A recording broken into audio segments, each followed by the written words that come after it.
it's not a funny fiscal outlook.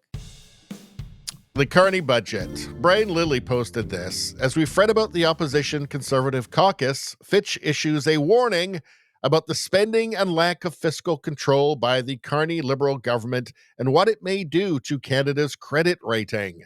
So this is an issue. When you have a massive debt like Canada does, credit rating affects how much interest you have to pay. So how much it costs you to borrow money. We're already spending $1 billion a week, more than we spend more than the federal government sends in transfer payments for health care to the provinces. That's not good, and it's going to get worse, especially with the state of Canadian healthcare right now.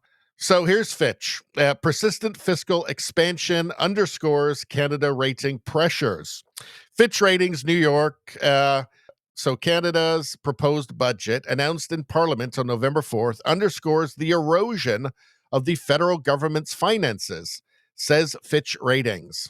While Canada's rating is broadly stable, persistent fiscal expansion, let me make this bigger.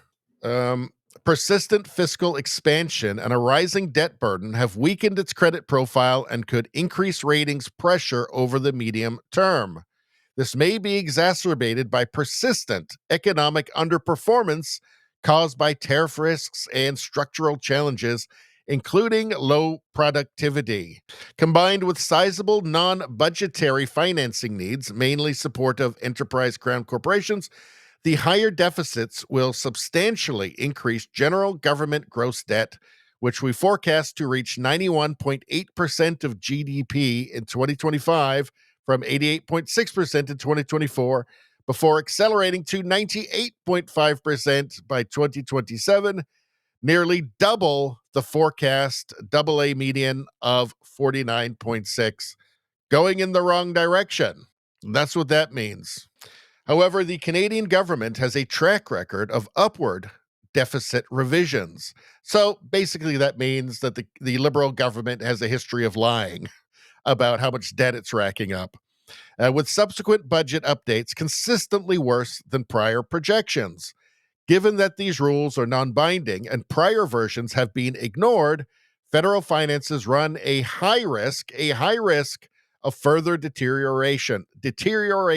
For instance, the government breached all 3 Budget 2024 guideposts, which included capping the federal deficit at $40.1 billion, maintaining a declining debt-to-GDP ratio, and 3 shrinking deficits.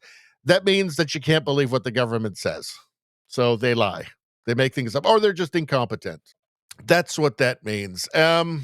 So however rosy the media projection of this is, you cannot forget this. This is the parliamentary budget officer appointed by Mark Carney himself. Stupefying, shocking, right? This is not like it's not a funny fiscal outlook. That's just a couple of months ago. Media was never keen for you to see that. Let's see. Oh yeah, Carney's budget also includes expenditures to streamline asylum claimants and temporary workers becoming permanent residents. Just what we needed in Canada. Canada that's already full.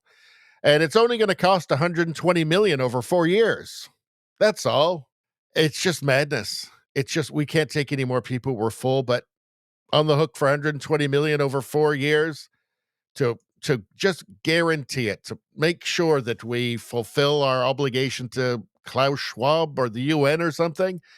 Budget 2025 also proposes to undertake a one-time measure to accelerate the transition of up to 33,000 work permit holders to permanent residency in 2026 and 2027. This is madness. This is utter and complete madness. These workers have established strong roots in their communities. So what? Paying taxes, so what? And are hoping to build the strong economy Canada needs. Canadians should have those jobs. They are here to drive down wages. That's why they're here. The fiscal cost of this measure is $19.4 million over 4 years. So you've got to pay for it. You've got to pay for it as well. It's not just bad enough that it's happening, that the government hates you that much. You've got to pay for them to wreck your country. Anyway, that's all I'm going to say about that. Please like, share, and subscribe. Subscribing really helps me out. I thank you for that. I will see you next time.